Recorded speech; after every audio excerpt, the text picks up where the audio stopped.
What's up, Mad World? Coach Sess coming at you on this Wednesday morning.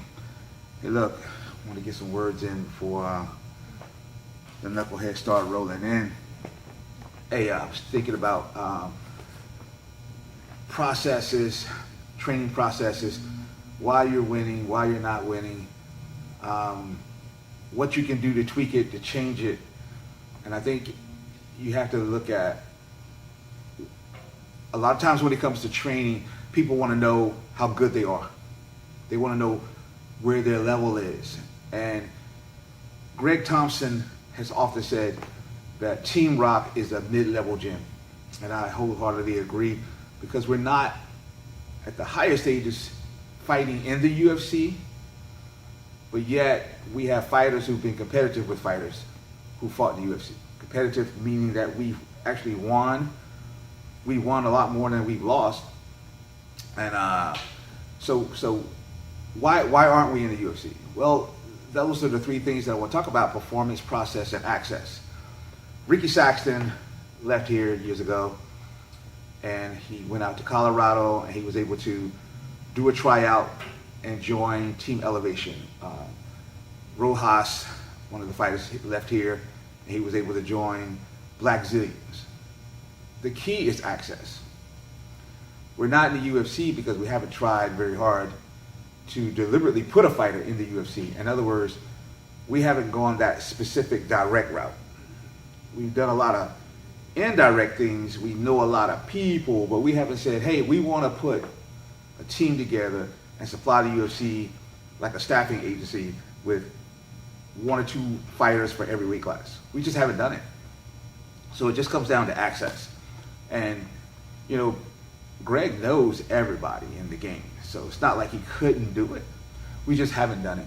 So from my perspective, one of the reasons that I haven't personally done it or tried to do it, even with Greg's support, it's just with fighters living up to the name and providing the quality, the consistency in their training, and making that effort to be at that high level. It's a big commitment.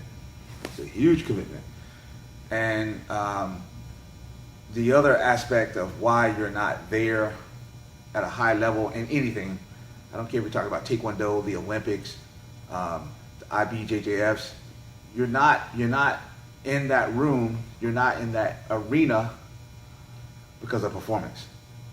So access is one thing, but then there's performance, where you're just not competing at the same level those guys are competing. And that comes down to your training in the gym. We can talk about consistency, but we also could talk about consistency in your effort. In other words, if you know you need to pass the guard more, why aren't you? Well, there's a tendency in most gyms when you're training, without anybody to guide you, you will go toward your favorite moves. You will do your favorite thing. And you will stay on that path as long as you're winning. There's no one to interrupt you to make you think that you need to change. So you get pretty good at very specific types of athletic movements, technical movements, and you stick to them.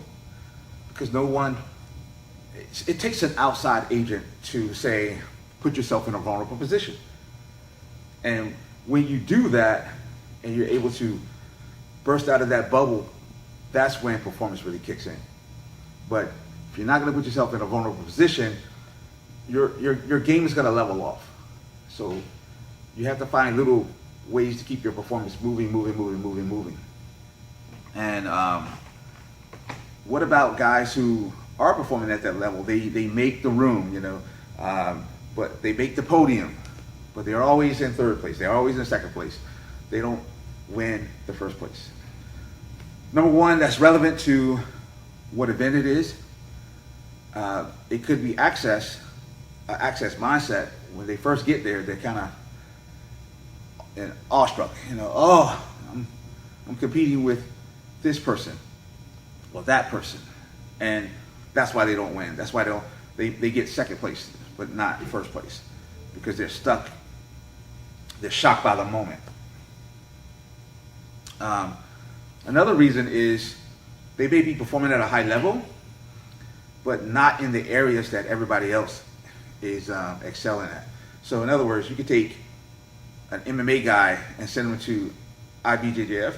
His skill sets are high level in MMA, but pretty basic in IBJJF because he's not specifically working on these types of skills and attributes on a constant and daily basis. So he's got to go and change his process inside of the gym that will put him in the same arena as the other guys.